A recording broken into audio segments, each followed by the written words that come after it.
Assalamualaikum dan salam sejahtera.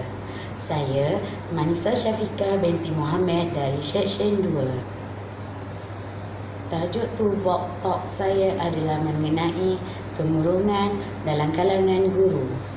Wajarkah seorang guru mengalami kemurungan? Ya, bebanan kerja sebagai guru semakin kompleks kerana selain mengajar, mereka juga terpaksa menyediakan soalan-soalan peperiksaan dari semasa ke semasa, mengisi buku kedatangan, buku disiplin, ringkasan mengajar, rekod kemajuan murid, kelab dan persatuan serta mengendalikan persiapan hari sukan.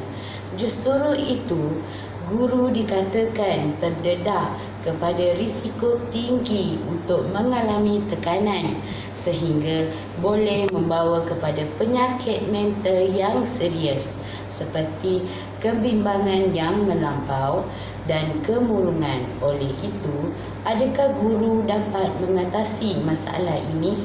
Apa itu kemurungan?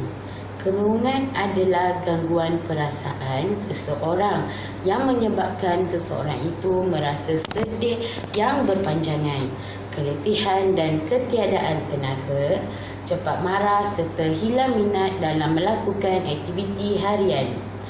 Kemurungan boleh berlangsung sehingga berbulan-bulan atau bertahun-tahun. Apakah punca atau penyebab kemurungan? Yang pertama, perubahan kimia dalam otak iaitu berlaku ketidakseimbangan kimia iaitu neurotransmitter serotonin di dalam otak.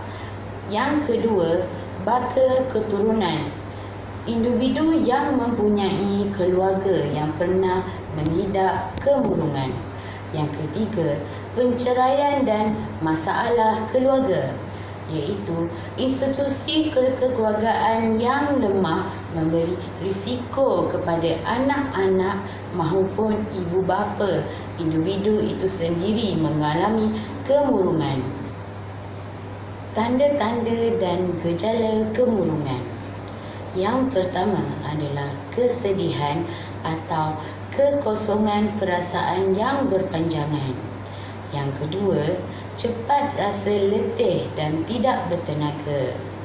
Yang ketiga, kurang daya tumpuan dan ingatan. Apa yang perlu anda lakukan jika anda mengalami kemurungan? Yang pertama, berjumpa dengan doktor di hospital berdekatan. Yang kedua, berjumpa dengan konselor. Yang ketiga, buat sesuatu yang boleh membuatkan anda gembira. Sebagai kesimpulannya, jika ahli keluarga atau rakan anda mengalami kemurungan, jangan pandang remeh. Jangan buat persepsi negatif. Bawa rakan anda atau ahli keluarga anda berjumpa dengan doktor pakar berdekatan.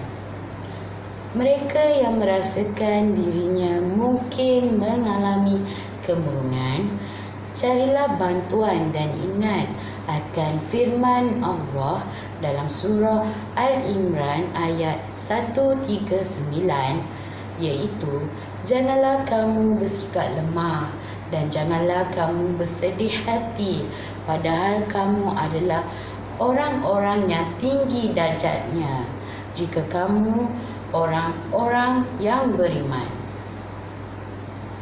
Itu saja daripada saya, Manisa Syafiqah dari Seksyen 2. Terima kasih.